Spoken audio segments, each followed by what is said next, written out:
Olá pessoal, tudo bem? Iniciando aí mais um Unicast. Bom, no episódio de hoje, episódio especial da nossa jornada acadêmica, nós recebemos o nosso palestrante, professor Tiago Medeiros, né? Professor Tiago Medeiros, por favor, se apresenta aí pessoal, pode ficar à vontade. Bom, meu nome é Thiago, eu sou professor de Direitos Humanos, de Processo Penal. O pessoal me conhece mais a nível Brasil com Direitos Humanos, sou professor do Gran Cursos, que tem, né, um alcance nacional. E faço isso também presencialmente, não sou um professor só do online. O online é uma pontinha, eu sou o professor do GIS mesmo, o professor da caneta, o professor ali de contato direto com o aluno. Além, né, de trabalhar nesse cenário de concurso público, também já lecionei em faculdade, mas eu era um pouco acelerado demais, eu acho que para academia, e não deu muito certo no início. Acho que um semestre eu terminava em 2 meses, Leonardo. E hoje também eu estou com um projeto paralelo na área de concurso público, que é uma consultoria, uma mentoria para estudos, em que a gente vai para o quinto ano, Legal. e nesse tempo aí já cobriu aí mais de 5 mil alunos, e hoje nós temos 500 alunos ativos. Então é um grande projeto de vida, que eu acho que é uma coisa que a gente vai falar aqui hoje ainda, que é uma coisa que me encantou ao longo do meu processo de carreira, que foi entender um pouco mais sobre aprendizagem, sobre como a gente aprende e como que a gente consegue passar isso para o aluno, tanto a nível de professor, mas como também aquele cara que está mostrando o caminho, trilhando ali para que eles possam seguir. Legal, legal. Professor, a gente já conversou um pouco, né? Você falou um pouco sobre o início ali, a tua escolha pelo direito, que não foi nada usual, né? Não foi aquele vislumbre, né? Nossa, isso é para mim ali no início. Conta um pouco pra gente como é que foi essa perspectiva, né? Você falou que chegou a abandonar o direito ali depois do Sim, primeiro cheguei a período. abandonar. Leonardo, eu sou um cara de humanas. Isso aí é muito óbvio, né? Professor de direitos humanos não tem como trabalhar um conteúdo desse só por cumprir tabela. Então, toda a minha vida, desde da adolescência, eu me senti muito inserido à discussão de temáticas sociais. E quando eu terminei o ensino médio, tinha 16 anos de idade e tinha que definir uma carreira, né? Aquela pressão de, olha, beleza, o final do terceiro ano tá chegando, e o vestibular vai ser para quê? E nessa definição de carreiras, tinha um leque, obviamente, de áreas que a gente pode seguir dentro de ciências sociais e humanas. Só que naquele momento, né, o momento da adolescência, da juventude, a gente sabe que a gente tem uma cobrança também familiar de que seja algo, né, rentável. E como que você vai sustentar? Tem essa pressão, eu acho que muito estudante de direito passa por isso, infelizmente. A administração de direito, às vezes, muita gente vem parar aqui porque não sabia o que quer.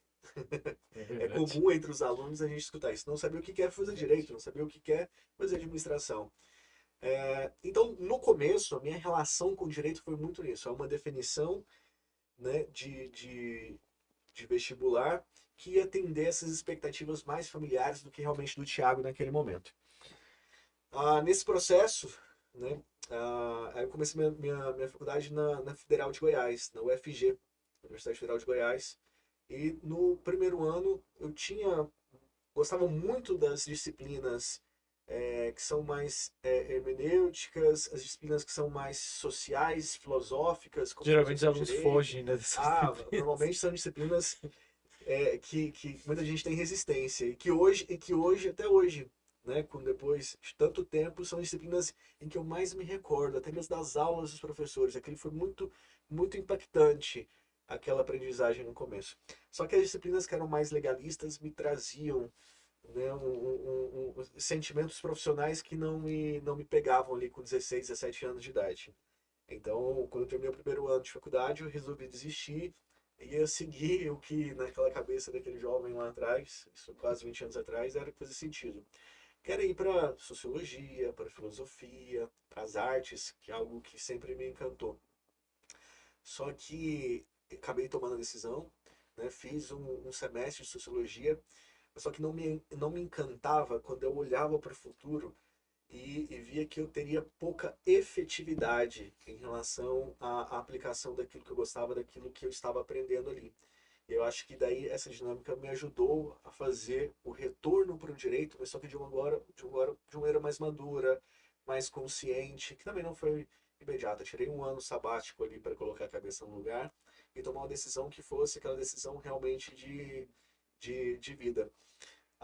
Aí eu me enxerguei no direito de uma outra forma, onde eu poderia, né, sim, seguir com essa paixão em relação à área social, mas que eu utilizasse o direito como uma ferramenta, né, de execução daquilo que eu gosto, Legal. daquilo que eu entendo como uma justiça social.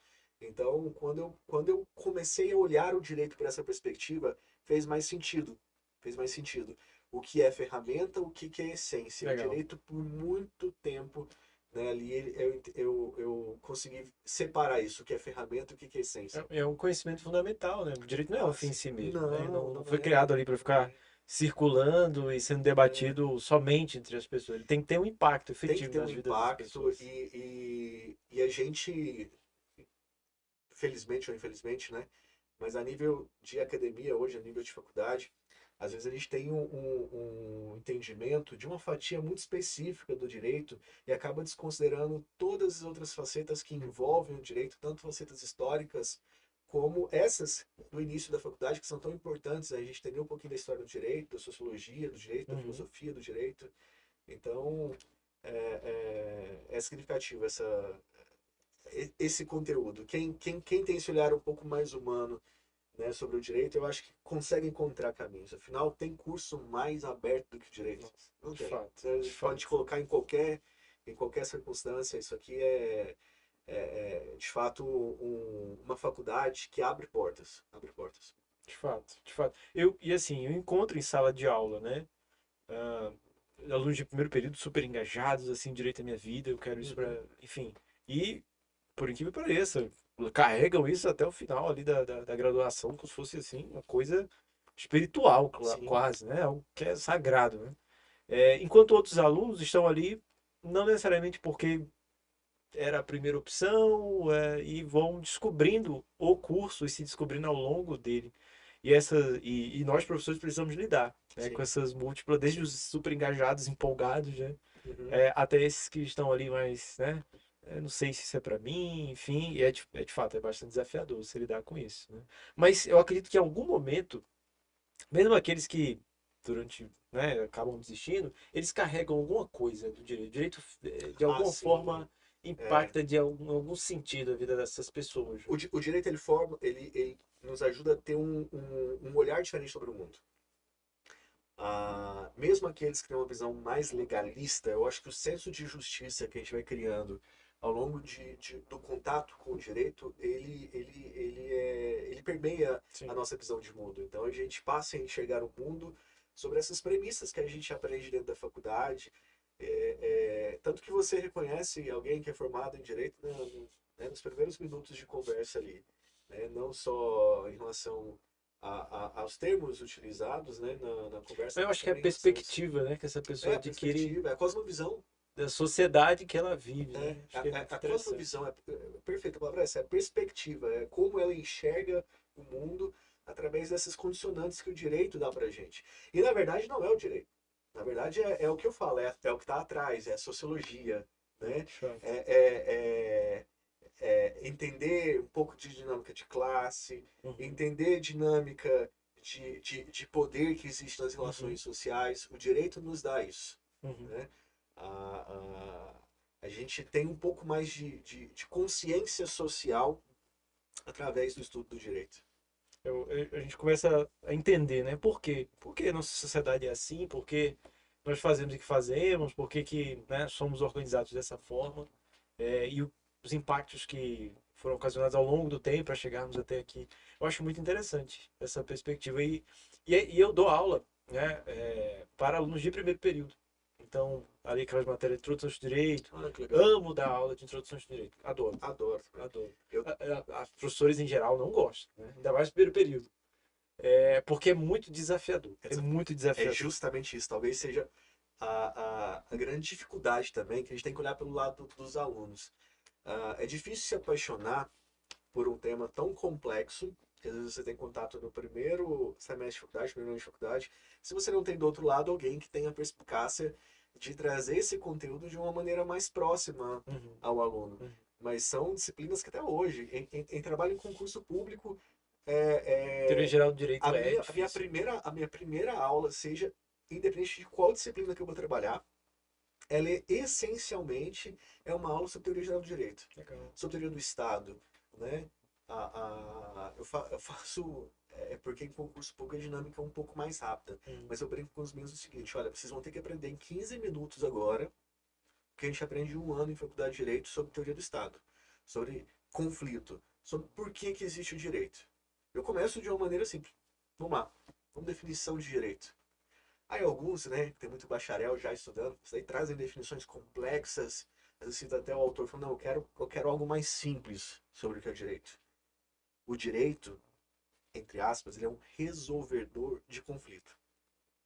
Não existiria direito sem que houvesse conflitos. E conflito existe onde? Conflito existe na sociedade, conflito existe da interação social. Você coloca duas pessoas juntas, em algum momento aquilo vai gerar um conflito, porque as pessoas são diferentes, elas têm interesses diferentes. É daí que vem a regulação estatal. É aí que vem, mais à frente, o Estado criando a norma para condicionar a sua própria ação, a sua limitação, né, e atuação frente a essas soluções de conflito. Então, se não tem essa base, se não entende, né, o nascimento do Estado, não entende o nascimento do Estado para regular a sociedade, não para regular a sociedade, mas para tentar solucionar conflitos como função, não vai conseguir entender a função do direito. Porque daí vai ficar muito naquele direito, que eu brinco com meus alunos, que é o direito da tia barraqueira, que é que vai bater na mão na mesa e falar assim, isso é meu direito. Não, tem aqui, olha, 95% do direito a nível histórico, pegando lá do Código de Hammurabi, até chegar aos eventos sociais do século XX, que você não pode desconsiderar, que você tem que entender como algo que vem para justamente regular as relações verticais, as relações entre indivíduo e Estado. Então, quando você começa por aqui, entender assuntos complexos são mais fáceis. E Eu na falo mesma complexo do perspectiva, lado né? legalista, né? Porque isso aqui é Sim, complexo. Isso sim. aqui Na é. mesma perspectiva, justamente, né? Também não é entender que direito é só receita de bolo, né? Se A, Não, então logo é não. B. Não necessariamente, né? O direito ele é Toda uma histórico, né? complexidade. Ele é vivo.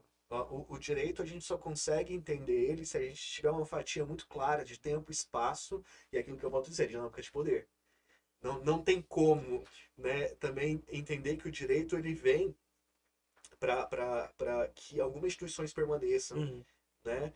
E que as relações sociais, algumas delas permaneçam de maneira desigual, como na verdade são. Tem uma discussão na sociologia é, sobre direito antidiscriminatório, né? A gente fala, por exemplo, sobre o racismo, se o racismo ele é uma patologia social ou se ele não é uma patologia social.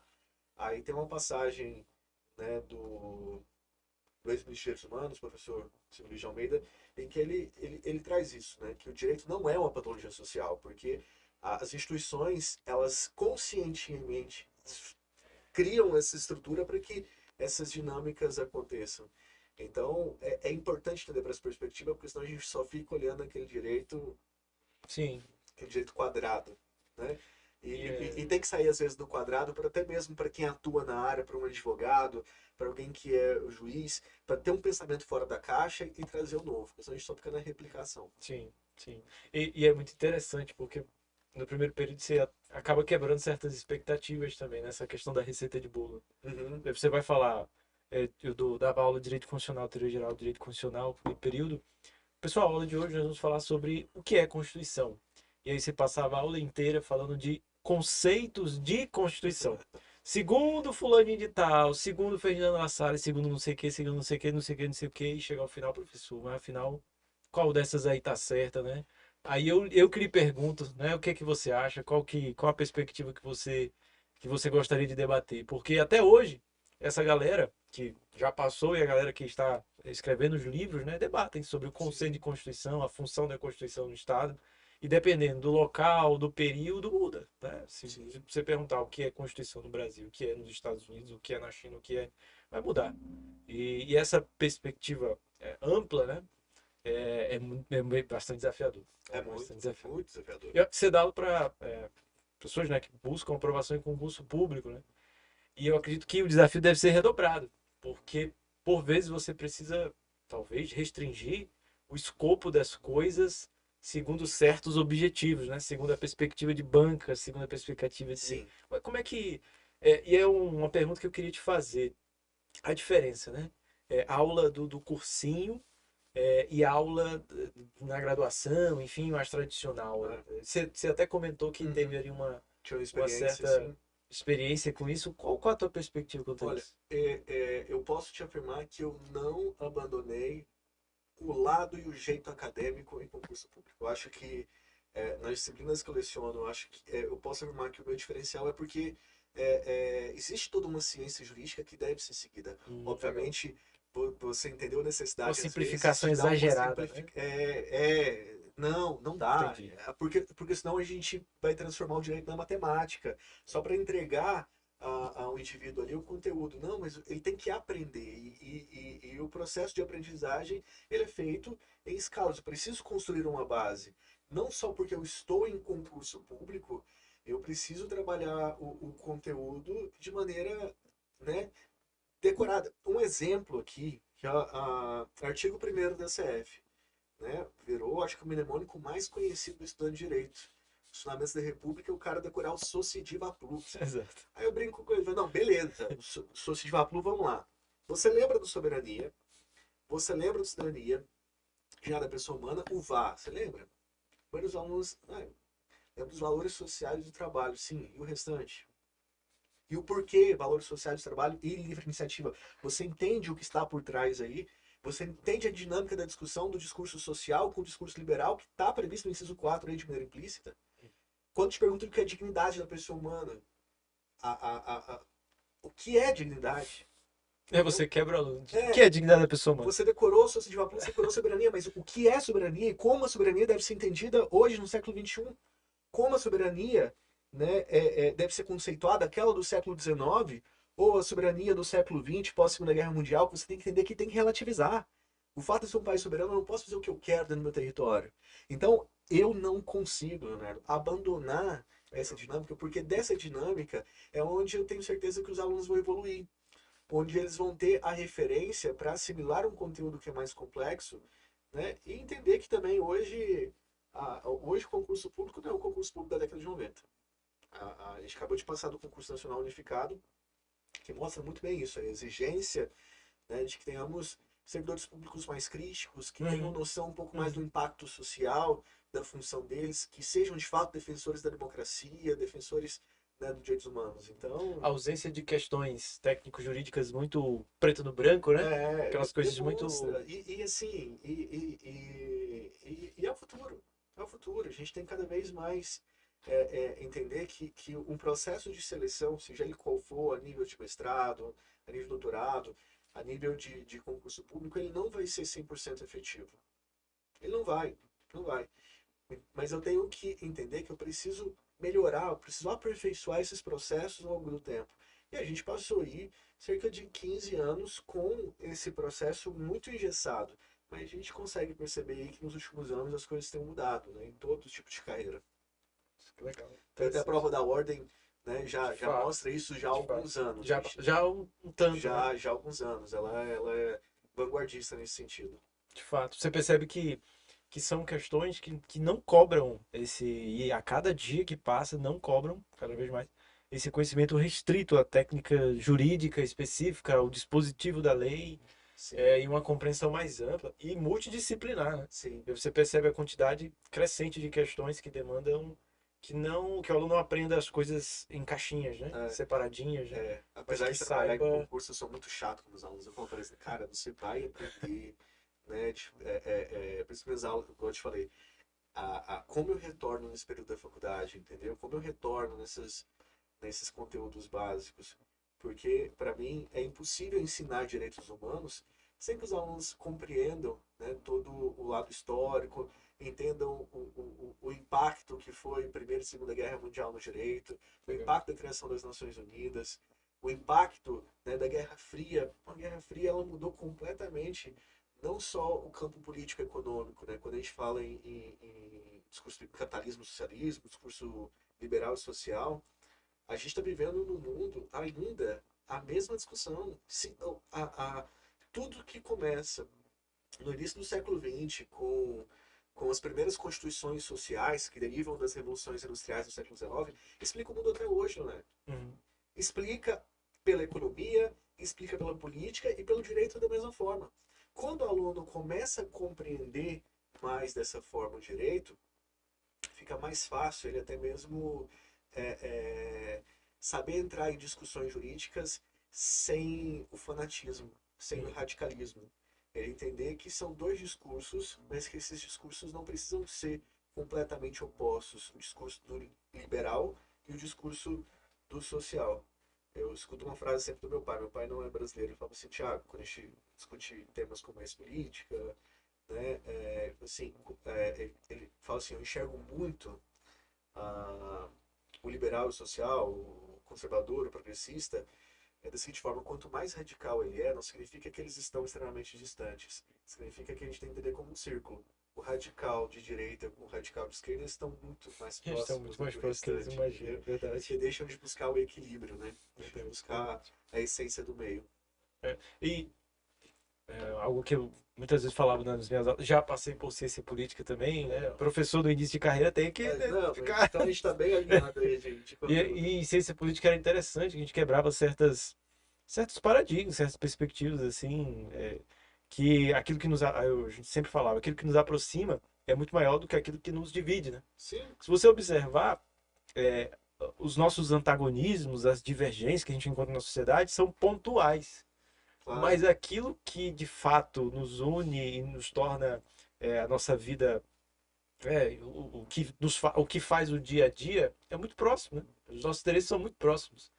E ciência política, a política em si, visa justamente aproximar esses polos considerando As essas diferenças. proximidades, né? Perfeito. E conseguir conviver com isso, né, torna de fato um indivíduo E, social. e você trouxe uma coisa que é muito importante, que eu falei na palestra com os meninos aqui do Norte, que é a gente entender que a maioria das coisas nos aproxima e não distancia. Existe em direitos humanos, desde a criação das Nações Unidas, uma tendência da gente humanizar os termos utilizados para se referir às pessoas, né?